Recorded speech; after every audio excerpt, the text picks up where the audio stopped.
Welcome to FreedomLovin.com, where we focus on building freedom in an unfree world. Through personal development, location independence, and passive income strategies.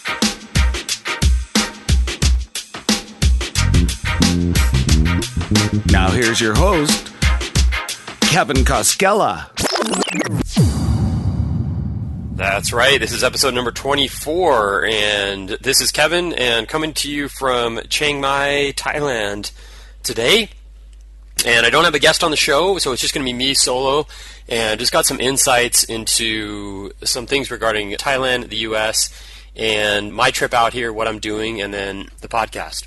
So if you can't tell, I have a bit of a cold. My throat hurts, and I'm a little bit hoarse.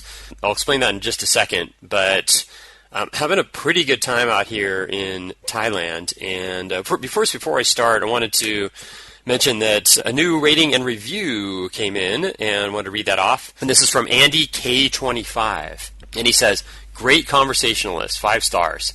I was fortunate enough to find this podcast after Kevin had already produced 16 episodes. Thus, I was able to binge listen to all 16 episodes. Kevin does an excellent job in interviewing his guests. The conversations are easy to listen to and enjoyable as you pick out nuggets that mean something to you. In full disclosure, I met Kevin personally in the spring of 2008, and at the time was intrigued with what Kevin was doing. Since then, have watched from afar as Kevin has built his freedom.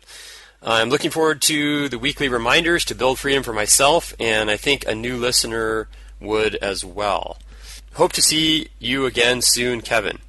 All right. Well, thanks a lot, Andy, and definitely send me an email if you're listening to this. I'd love to hear from you and see if we can catch up a little bit. So that is awesome. If you want to also give your feedback to the show, it would be much appreciated. You can just go into iTunes and pull up the Freedom Lovin' podcast. If you just do a search on that, that will come up, and then you can enter in a 5-star review if you love the show, and a rating. If you could do that, that would be very helpful. And I'll be reading that on the next episode of Freedom Lovin'. So, I want to talk a little bit about Thailand. I came out here for Dynamite Circle Bangkok convention, and I just got here a couple days early, which I think was a little bit of a mistake. I probably should have got here about 3 or 4 days before the conference. Takes about 2 days to overcome jet lag here, but one thing I didn't take into consideration was that conferences are non-stop. So it was a 3-day conference, and it was pretty much just right from the beginning to the end. It was like either in the conference or going to some meal with a bunch of people or party at night. So that takes its toll, and that's why I think I ended up getting sick, because I just wasn't – I'd recover from jet lag pretty quickly, but then I just wasn't sleeping. I was getting like 6 hours sleep each night after getting through, the 24 hours of flying to get over here. So it was a little bit brutal there, but the Dynamite Circle, or the DC as everybody calls it, was a great conference, and met a bunch of fellow digital nomads, which is really cool. Finally felt like I was in a room full of people that kind of understood, we understood each other, like what we were trying to do and where we were coming from. And really enjoyed meeting all kinds of people from just all kinds of backgrounds and different businesses, and a lot of exciting stuff. I really was inspired. I mean, just the first night, I think I must have met like 20 people, and all of them had really interesting stories. I felt kind of boring in a room when I usually am the only one that I find interesting. This one, I felt kind of like I was the dull guy that I didn't have much of a story. I mean, I have a few things that I'm working on, but people that are innovating stuff and making things happen. Really, really cool group.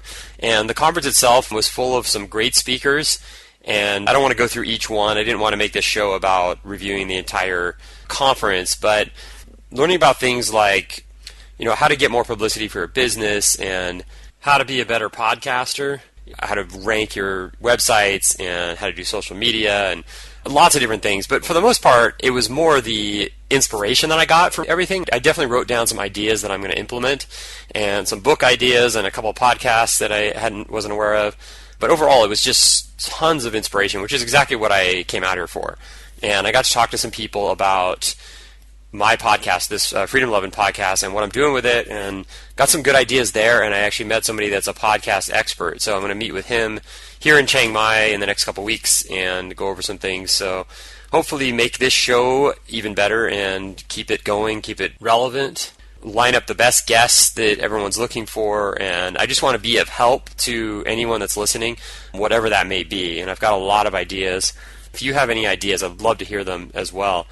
But I want to talk about just Thailand in general and Thailand versus the U.S. So far I was in Bangkok for the conference and a couple days before that, and then now I'm in Chiang Mai. And so one thing that I noticed here in Thailand, everywhere in Thailand, is that there's a general feeling of not being worried about being caught doing something wrong. It's like I was in Bangkok for, 5 days, and I don't think I saw one cop, one policeman, and other than that, I think that's all. And I was in a busy, our conference was in a busy part of town, a lot of traffic, a lot of people around, but not having that police state it really feels freeing, and I really like that, and I appreciate that. And it's also, along with that, it also feels very safe. Everywhere I go in Bangkok, I just feel like extremely safe.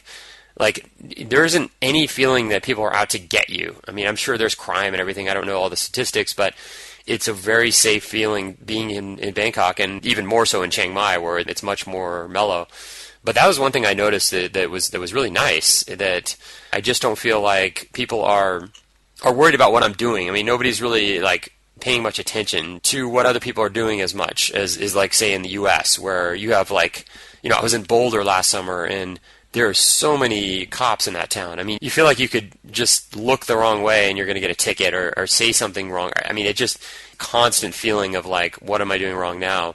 And San Diego is not too far from that either, where they love to give out their tickets, and the tickets can be really expensive, like $400 or $500 for just some minor traffic infractions. So yeah, don't feel that in Bangkok. Also, going through the airport, and I hadn't remembered this from before, but their version of the TSA is so mellow compared to the actual TSA in the U.S. You don't have to take off your shoes. You don't have to take off your belt. You don't have to take your laptop out of your bag. Amazing. Like, I mean, wow, the X-ray machines can actually see through your bag to your laptop. That is just like amazing technology. I don't know why the U.S. hasn't got that yet. But yeah, with the security, it was so easy. It was just, and it was the old style of just walking through the metal detector. It wasn't putting your hands up in the air like you're guilty of some crime.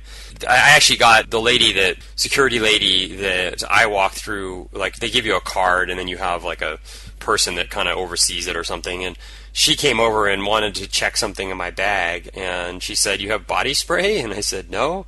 And then she said it again, "Body spray?" And I said, "No." And then she just took my bag and put it back through the X-ray machine, and then she gave it back to me, and I was on my way. So really a whole different experience going through security. I didn't feel really violated. It just felt like it was kind of normal. And even the employees that were working there, I saw a few smiles. Like, I mean, like genuine, they were like just interacting with the people coming through. They were just, giving smiles, and a lot of people were obviously foreigners, so they didn't know Thai. Yeah, that kind of thing was really surprising to me too, and that's a definitely positive benefit to being over in a country like Thailand. On the negative side of Thailand, it's definitely, I mean, the traffic is insane in Bangkok. It's like 24/7 pretty much traffic and smog and yeah, so it's definitely not my ideal place in any way. And another negative about Thailand versus the U.S. is just the choices. Like, the choices are so limited here. I just went to a grocery store last night in Chiang Mai, and it's kind of like a Vons or a Safeway or whatever. It's a kind of typical chain grocery store, and yeah, they just don't have that many items. I mean, any category you look under, it's just really limited. And I don't think this whole country has energy bars, and not that I think energy bars are so amazing, that everyone should be eating them all the time, but it's a really nice thing to have when you're traveling, is to have like some sort of a energy bar that has a lot of fat in it. And so you go into like 7-Eleven or even the grocery store, and the snacks it's just like massive bags of potato chips and all these kind of like really bizarre like dried fish and things like that. And there isn't really like energy. Nuts here are really expensive.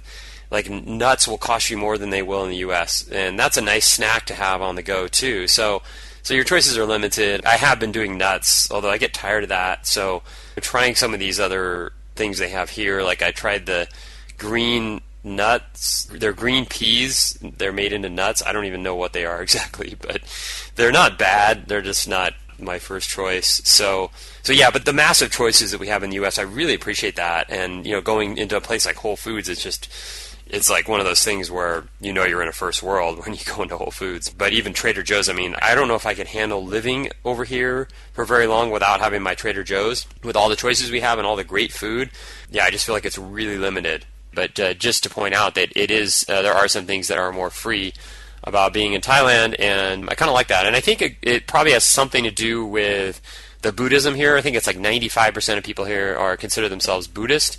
And so there isn't going to be a lot of crime because they have that karma thing where if they do something bad, then it's going to come back to them. So there's just not a lot of people that want to make bad things. So, and then in Bangkok, I got a chance to meet Andrew Henderson of the nomadcapitalist.com, and that was a really fun time. We went together to an entrepreneur event with the Dynamite Circle, and we got to chat with a bunch of people. And yeah, it was fun meeting him because I know him from his site and his podcast and everything, and he was just happened to be in Bangkok at the same time. So it's good to catch up and shake hands in person. And I think he's on his way to Laos, and I'm actually on my way to Laos in probably a few days, so maybe we'll meet up again. And then Chiang Mai, I got to Chiang Mai on, Monday morning, or Monday afternoon, and with my cold or flu or whatever this is, and I had an address for the guest house that I was staying at. So I went to the taxi kiosk at the airport, and I gave them the address, and they said, great, here it's going to be 120 baht, and just bring this to your driver, and you can tell him where, give him the address. So I did that. I gave it to my driver, and gave him the address. He seemed to know exactly where it was, so that was a relief. Got in the car. We get down to the general area where the guest house was supposed to be, and I'm getting the feeling that this isn't right. And he pulls over, and he's obviously lost. So we're looking around. The guest house was called Ban Kong Ro, and he keeps saying bungalow. And I'm thinking, well, maybe that's just what it means in English. Like, that's bungalow is Ban Kong Ro, and that's just why he's saying that. Well, it turns out there's a place called Bungalow Guest House. So he takes me there, and we pull in, and it is a guest house. So I'm thinking, oh, maybe this is it. And I asked him, I double-checked. I said, are you sure this is it? And is this Chang Phuoc? And he said, yeah, that was the neighborhood. And he said, yeah. And so, of course, I just took his word for it and got my stuff, paid him, went in there. And, of course, it wasn't the right place. So I'm in the middle of I don't know where, and I have no idea how to get to my guest house, and I don't even know where to get a taxi. So I just start walking down the road, and pretty soon I finally see a tuk-tuk, which is like a little taxi.